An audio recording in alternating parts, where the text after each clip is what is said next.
and welcome to another episode of the Don't Get Me Going podcast. My name is Zoe Lulinski, and today I have a couple hot takes, new top 10, and a bunch of other random stuff to talk about as we're heading into week 8 of the NFL season, which is just absolutely insane to be able to say. Week 8 of the NFL season already? Are you kidding me? The season just started. Where did it go? But anyway, immediately what I want to get into right now is one take that I've been thinking. I've talked about it with a couple other people. Some people think I'm crazy, but I'll tell you guys why I'm not crazy. Caleb Williams will be a top 10 quarterback by the end of the season. I'll say it here right now. Okay, I mean, right now, if you look at the quarterbacks that are available, Caleb Williams will be a top 10 quarterback by the end of the season. You're hearing it here first. If you look at all the other quarterbacks right now, here's the list of the few that I think are right now I would take over him. You know, you got Baker Mayfield, Mahomes, Dak Prescott, Josh Allen, Herbert, Drake May. Do you even want to count Burrow and Jackson right now? They aren't playing, but you could. I'd say Joe Burrow and Lamar Jackson as well. And then you got Stafford and Daniels. Caleb Williams, I think, is progressing really well in the Ben Johnson offense so far. He has his ups and downs, but of course, I think any young quarterback in a new system like this will have his ups and downs. A player like Daniels and May, who are both also in his quarterback draft class, they're both showing signs of being very good. But Jaden Daniels has been hurt for half the season. Herbert's having an up and down season. Baker Mayfield is leading MVP candidate. Dak Prescott is actually, pretty underrated for just because I think the team that he's on. But overall, I think Caleb Williams will be a top 10 quarterback by the end of the season. In my opinion, he's top 15-ish right now, maybe on the cusp of that. And like I said, the players that I mentioned here are the ones that I think are above him at this moment. But with the way that Ben Johnson and the offense is progressing, I think Caleb Williams will be progressing just the same way with them. He's only had, 6 games with Ben Johnson, and the offense is one of the top scoring offenses in the league right now. They are the only team in the league that scored over 21 points, 21 or more points every single week. They have the biggest big plays in the league. And I just think they're making a lot of progress overall. He's having a lot of chemistry with Rome Odunze, and there's a lot of talent on that offense. And this obviously comes at a bad time. He just had one of the worst games of the season. But I don't think that's anything that should be worrisome. And yeah, that's my opinion on Caleb Williams. That also brings me into another hot take I have. In the 2024 quarterback draft class, which is the same one that Caleb Williams is from, if I might add. You got Caleb Williams at 1, you got Jaden Daniels, Drake May, J.J. McCarthy, Michael Penix, and Bo Nix. This quarterback draft class has the potential to be one of the best classes of all time. Jaden Daniels it completely turned around the Commanders' offense, and obviously gives some of the credit to the coaching staff, but he's looked really good. He won Offensive Rookie of the Year for a reason. Other than his injuries, which is, I think, in my opinion, is something to worry about. When you grade a player based off how good they are, you kind of have to take into account how much they're playing. And he's gotten injured twice this season already, so that's something I think you have to be a little worried about. I hope what's going on right now isn't too serious. However, he is going to be missing week 8 of the NFL season. And then Drake May looks, out of all of the quarterbacks so far this year, looks the best. He has the best stats, most yards, most touchdown passes, and least amount of interceptions. And with a team like the Patriots, I think they don't have as much talent as some of these other teams that I'll be talking about. So, Drake May looks really good. And in my opinion, like I've mentioned, Caleb Williams, I think, has the potential to be really good and is showing a lot of signs of it. He's already playing better than he was last season. And, he's, in my opinion, just playing really well. He has, 3 interceptions. I don't remember the amount of touchdowns he has, but it's a pretty solid ratio. And I think there's definitely room for improvement with accuracy and things like that. And then Caleb Williams, the first overall pick among the other two, is also showing a lot of signs of being really good, especially in this Ben Johnson offense, which I already mentioned, so I'm not going to go into it again. But those 3 right there are doing really good. And then every draft class kind of has their late bloomers and everything. Bo Nix, I think, was one of the better quarterbacks in the draft class last year and is still playing pretty solid this year with the Broncos. And then you got J.J. McCarthy and Michael Penix. J.J. McCarthy has not played long enough or enough games for me to really judge him, but he's shown flashes.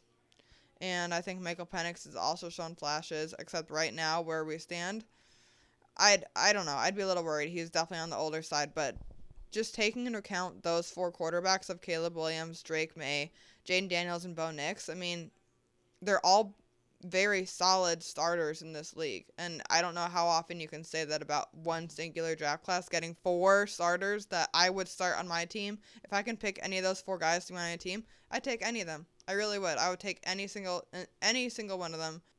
And I don't think a single team has made a mistake with that so far. And then I do also want to apologize, per se, to Jets fans. Coming from someone who was an avid Justin Fields fan and still is, he'll forever be in my heart. I just feel bad for you guys. I know what it's like to watch him play, and he's one of the most electric players on the field when he has the ball in his hands at running. But 47 total yards passing is a little bit tough. I honestly, though, I am surprised that the Jets have started 0-7, but I just need to give a big shout out to Jets fans because you guys are so loyal, and you guys are 0-7 right now.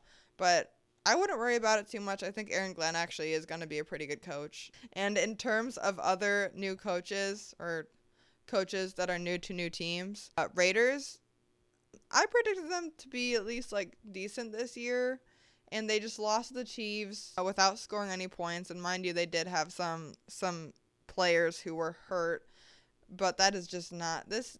It's not how I expected them to play this year. Geno Smith looks to be struggling this year. The whole offense is kind of just a mess. Brock Bowers has been out. Jacoby Myers wants to leave. So I feel I was wrong about that so far, if you want to look into that. And then getting into my top 10. Big shakeups here, especially with that Lions game on Monday night. Lions I have at 1. They've looked really solid since week 1, blowing out the Bears in week 2, looking really good against the Buccaneers this past week. There's not a single team they're struggling against. I mean, I guess other than that they lost to the Chiefs, but that was a close-ish game, and I don't think there's much that's going to be stopping them. They look really, really good. And then the Colts at number 2, their offense is electric, which I never thought I'd be saying of the Colts this year with Daniel Jones, but they're averaging, I think, upwards of almost 30 points per game or more. Their offense looks unstoppable. The Eagles I have at number 3. It looks like they're finally figuring out their passing game a little bit. At 4, I have the Chiefs. They just shut out the Raiders, and nonetheless, I know it's the Raiders, but anytime you can do that to a divisional opponent, I think is pretty impressive. Those games always tend to be a little bit harder. And then they got Rashee Rice back finally, and I think he's just going to add another level to the offense. They're starting to figure things out as well after starting the season a little rocky. And then at 5, I have the Seahawks. They have been, in my opinion, just consistently really solid. Sam Darnold and JSN, that connection has looked really good so far this year. And they're not really showing any signs of stopping. And then at 6, I have the Buccaneers. They were at number 1 for me last week, but they look to struggle against the Lions, and I think their injuries are starting to show, especially as Mike Evans just got hurt again, unfortunately, and I think he just headed to IR, so he will not be playing for at least 4 weeks. Their injuries are just really making them struggle this year, despite how good the quarterback play is for them. And then at 7, I have the Bills. They had a bye week this past week, but they were they're getting a little rocky heading into the bye week. I think their bye came at a perfect time for them, and I think they will be able to turn it around. But right now, I think they have them at 7. And then at 8, I have the Rams. The Rams have looked, again, really solid as well. That offense is electric. Devontae Adams was a standout last week in that game, and they look really good. And then at 9, I have the Packers. They are 4-1-1 and number 1 in the NFC right now. However, they've looked really good. Jordan Love actually has looked pretty solid as well. And Micah Parsons just had one of his best weeks of the season so far. So I'm curious to see if that defense will turn it back on like they were the first week or 2 of the NFL season. But they've also played some pretty weak opponents recently, and I think they've struggled a little bit with some of these games and until they pulled them out later. Just a lot of close games for the Packers. I mean, they barely beat the Cardinals this past week. Tied to the Cowboys in week 4, I think it is. Bengals was a little close in the first half, but I'm going to get into this a little later. I'm super excited to watch them play against the Steelers. I'll get into this more. And then at 10, I have the Broncos. They have 2 of the top 5 leading players in sacks right now. Their defense is insane. And if their offense can stay consistent, I think they could be really good. I mean, scoring 33 points in 1 quarter is absolutely insane. If they could just continue to do that in all 4 quarters, I think they'll be very unstoppable and really good. And then 2 honorable mentions, just to put it out there, the Patriots and the 49ers. What the 49ers are doing right now with half their defense out and honestly half their offense out is insane. They got Mac Jones instead of Brock Purdy right now, as Brock Purdy's been out for most of the year. They don't have Nick Bosa or Fred Warner. They just got George Kittle back, but they're missing half their receivers still. What Kyle Shanahan and the offense is doing is just absolutely insane, and I think this proves Kyle Shanahan is the best coach in the league right now. If I were to bet on it, and if I would give him Coach of the Year right now with how good he's making. I mean, they're 5-2 right now, leading their division. There's not many other teams that can do that when they have a backup and are missing their top 2 players on defense and missing half their weapons on offense. I think it's really impressive. And getting into that, though, the NFC West and the NFC North are both insane. The North has a better winning percentage with the Vikings sitting at last place at 3-3. But the NFC West has 3 5-2 teams. I mean, this NFC is insane this year, I think. I mean, when you're comparing it to the AFC, I really don't think there's that much competition right now in the AFC. And if I'm being completely honest with you, I mean, other than the Colts, I think the Chiefs might be... I would bet on the Chiefs making the Super Bowl again, if I'm being completely honest with you. I mean, I don't think there's a lot of competition. The Colts, they don't have a lot of playoff experience right now. They've been struggling the past few years, and they're looking really good, but I think a veteran team like the Chiefs just has an upper hand in that situation. Most of the top 10 are NFC teams other than the Broncos, Bills, and the other 2 teams I mentioned. So I think it's going to be really close to the NFC this year, and I'm just super excited to continue watching all these games. And that gets me going on my most anticipated games, and like I said, the Steelers and Packers I'm super excited about. Aaron Rodgers is going back and playing the Packers again. I'm just super excited to watch it, honestly. They're both pretty solid teams. Steelers are very close to being top 10, so don't act like the Packers are going to blow them out or anything. I'm super excited to see this matchup. I know it's just a normal matchup for both of them. Just Aaron Rodgers happens to be playing, but I'm super excited to watch it. I'm super, super excited to watch Aaron Rodgers play the Packers again. And then honestly, other than this week 10, we got Patriots and Bucks, which I'm also super excited about. The Patriots haven't really played a lot of really crazy hard competition, so I think week 10, watching them play the Bucks, is going to be a big test for them. And then week 11, we got the Lions and Eagles. I'm excited to see that one. 2 of the best teams in the NFC face off. Colts and Chiefs, I'm super excited. I think this is also going to be a major test for the Colts as well, which I'm super excited to watch. And then Bears versus Lions week 18. Seeing that revenge game maybe per se for Ben Johnson after being crushed by 31 points. I think seeing a rematch after them playing in week 2. I think week 2 is a hard time for a new coach like Ben Johnson to play his old team who wanted some crazy revenge on him. I'm excited to see that rematch, depending on how the records end up playing out. Obviously, this is very far in advance. Week 18, we're only under halfway through the season.